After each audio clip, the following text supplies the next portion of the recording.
Hello, my dear student. Welcome to the Oriental IT Center. আজি তোমালোকক class কৰিম ৱাৰ্ডপেড chapter number 1। তো আজি ৱাৰ্ডপেডৰ প্ৰথম ক্লাছ হ'ব। তোমালোকে ভিডিঅ'টো চাবলৈ কমপ্লিট চাবা যাতে তোমালোকক ক্লিয়াৰকৈ বুজি পোৱা আৰু যদি কিবা বুজি পোৱাত অসুবিধা হয় তেতিয়াহ'লে আমাৰ দিয়া কণ্টেক্ট নাম্বাৰত যোগাযোগ কৰিবা। ব'লা আমি স্ক্ৰীনলৈ যাওঁ। আমি ৱাৰ্ডপেড চেপ্টাৰ নম্বৰ 1। হয়, এতিয়া আমি ৱাৰ্ডপেড টিউটৰিয়েলটোৰ এটা নোট উলিয়াইছোঁ। ৱাৰ্ডপেড টিউটৰিয়েলছৰ নোটটো তোমালোকক আমি ডিছক্ৰিপশ্যনত শ্বেয়াৰ কৰি দিম। তোমালোকে এইটো ডাউনলোড কৰি ল'বা। ডাউনলোড কৰি লোৱাৰ পিছত তোমালোকে গোটেইখিনি বস্তু ইয়াতে পাবা। তো এতিয়া ৱাৰ্ডপেডটো চিম্পলি কি? ৱাৰ্ডপেড হৈছে এটা simple text editor application that comes with the Windows. Actually, Windows ৱাৰ্ডপেডটো অট'মেটিকলি আহি যায়। আৰু এইটোত আমি কি কৰিব পাৰি? It allows to create, edit and format text document. বিভিন্ন ধৰণৰ ডকুমেণ্ট আমি এডিট কৰিব পাৰোঁ, ফৰ্মেট কৰিব পাৰোঁ থ্ৰু দ্য ৱাৰ্ডপেড। নেক্সট হ'ল আমাৰ ৱাৰ্ডপেডৰ এক্সটেনশ্যনটো কি হ'ব? যেনেকৈ আমি মাইক্ৰ'ছফ্ট পেইণ্টৰ যেনেকুৱা আমাৰ এক্সটেনশ্যন চাইছিলোঁ, চিমিলাৰলি ইয়াতে হৈছে ৱাৰ্ডপেডৰ এক্সটেনশ্যন হৈছে RTF. RTFৰ ফুল ফৰ্ম হৈছে rich text format. Rich text format. ইয়াৰ উপৰিও কেতিয়াবা আমি ডকুমেণ্ট ভেদে বেলেগ বেলেগ ফৰ্মেটত এইটো আমি ছেভ কৰিব পাৰোঁ। যেনেকুৱা প্লেইন টেক্সট ফৰ্মেটত যদি আমি ছেভ কৰিব যাওঁ তেতিয়াহ'লে .txt হ'ব। আৰু যদি নৰ্মেল যিটো মাইক্ৰ'ছফ্ট ৱাৰ্ড ডকুমেণ্ট হয় তেতিয়াহ'লে .docx হ'ব, .docx এইটো হ'ব নৰ্মেল মাইক্ৰ'ছফ্ট ৱাৰ্ড ডকুমেণ্ট। ইয়াৰ পিছত যদি অপেন ডকুমেণ্টত আমি যাওঁ তেতিয়াহ'লে .odt হ'ব, odt। ইয়াৰ পিছত HTML ডকুমেণ্টছ ইয়াতে লিখিবলৈ হ'লে HTML কোডিং যদি কৰোঁ তেতিয়াহ'লে .htm নাইবা .html যদি আমি ইয়াতে এক্সটেনশ্যন দিব লাগিব। ইয়াৰ পিছত আমি চাম যে কেনেকৈ আমি ৱাৰ্ডপেডটো অপেন কৰিব পাৰোঁ। ৱাৰ্ডপেড অপেন কৰাৰ চিষ্টেমটো কেনেকুৱা। তো আকৌ একবাৰ আমি চাই লওঁ। ৱাৰ্ডপেডটো হৈছে simple text editor application that comes with the উইণ্ডোজৰ লগত কেতিয়াবা উইণ্ডোজ XP বা উইণ্ডোজ 11, উইণ্ডোজ 10 যিটো আমি কৰোঁ তেতিয়াহ'লে সেইটোৰ লগত অট'মেটিকেলি ৱাৰ্ডপেডটো আহি যায়। নেক্সট আমি চাম যে ৱাৰ্ডপেডটো কেনেকৈ অপেন কৰে। ৱাৰ্ডপেডটো একচুৱেলি অপেন কৰোঁতে আমি ষ্টাৰ্ট মেনুত দিব লাগে। ষ্টাৰ্ট মেনুত যাই আমি ৱাৰ্ডপেড পাম, তাতে ক্লিক কৰিলে ৱাৰ্ডপেড অপেন হয়। আদাৰ অপশ্যন হৈছে চাৰ্চ বাৰত যায়। আমি যদি চাৰ্চ বাৰত যাওঁ, চাৰ্চ বাৰত যাই ইয়াতে জাষ্ট টাইপ কৰিম ৱাৰ্ডপেড বুলি। ৱাৰ্ডপেড টাইপ কৰাৰ লগে লগে ৱাৰ্ডপেডটো ইয়াতে অপেন হৈ যাব। তো একবাৰ আমি খুলি দেখাই আছোঁ। ৱাৰ্ডপেডত তাতে ক্লিক কৰাৰ লগে লগে ৱাৰ্ডপেড অপেন হৈছে।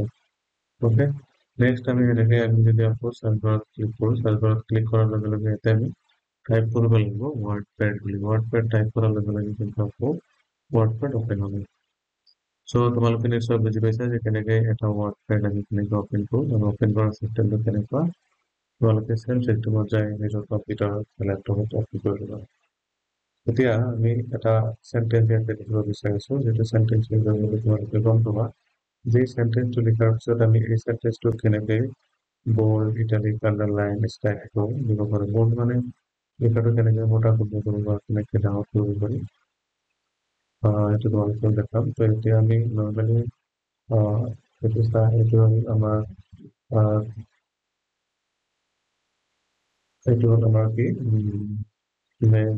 কি কয় মাৰ্জিন। এইটো মাৰ্জিনত মাৰ্জিন থাকে বাই ডিফল্ট ওৱান ইঞ্চ থাকে। ইফালে 1 ইঞ্চ থাকে, ইফালে 1 ইঞ্চ থাকে। এই মাৰ্জিনটোত আমি বাই ডিফল্ট যেতিয়াই আমি অপেন কৰোঁ তেতিয়া 1 ইঞ্চ থাকিব। মাৰ্জিন কম বেছি কৰিব পাৰোঁ, নেক্সট ভিডিঅ'ত আমি দেখাম। এতিয়া আমি চিলেক্ট কৰিলোঁ। চিলেক্ট কৰাৰ পিছত কিন্তু আমি চাব লাগিব যে বোল্ড, যদি আমি বোল্ড কৰিব বিচাৰোঁ জাষ্ট বি ক্লিক কৰিলে এইটো বোল্ড হৈ যাব। নেক্সট আই ক্লিক কৰিলে ইটালিক চাইজ হৈ যাব। যদি আমি এইটো চাইজ চেঞ্জ কৰিব বিচাৰোঁ তেতিয়াহ'লে কিন্তু চাইজ বেলেগ বেলেগ চাইজ কৰিব পাৰোঁ। লাষ্টলৈকে আমাৰ ইয়াতে শ্ব' কৰিব 72 লৈকে, কিন্তু ইয়াৰ বেছি আমি চাইজটো দিব পাৰোঁ। বহুত দূৰলৈকে চাইজটো আমি দিব পাৰোঁ। তোমালোকৰ ইচ্ছা, তোমালোকে যিমান কৰিব বিচাৰা এনেকৈ কৰিব পাৰিবা। তো আমি ইয়ালৈকে চাইজ ট্ৰাই কৰি আছোঁ, চাওঁ কিমান দূৰলৈকে যায়। চাইজটো নিশ্চয় তোমালোকে চালা কিমান দূৰ আমি চাইজ কৰিব পাৰি, কাৰণ কি ইমান চাইজ আমাৰ কেতিয়াবা দৰকাৰ নহ'ব। তো যদি লাগে তোমালোকে এনেকে চাইজটো বনাই ল'বা। অ'কে। হয়, একচুৱেলি চাইজটো কিন্তু লাষ্টলৈকে 1638 এটা চাইজ আমি ইনক্ৰিজ কৰিব পাৰোঁ। 1638 যদি কোনোবাই প্ৰশ্ন কৰে বা কোনোবাই সোধে তেতিয়াহ'লে কিন্তু তোমালোকে ক'বা 1638লৈকে আমি চাইজটো ইনক্ৰিজ কৰিব পাৰোঁ। তাৰপিছত হ'ল ডিক্ৰিজ কৰাটো আমি ইয়াতে ক্লিক কৰিলে কিন্তু অট'মেটিকেলি ডিক্ৰিজ হ'ব। তো আমি সেই হিচাপত ডিক্ৰিজিংটো এতিয়া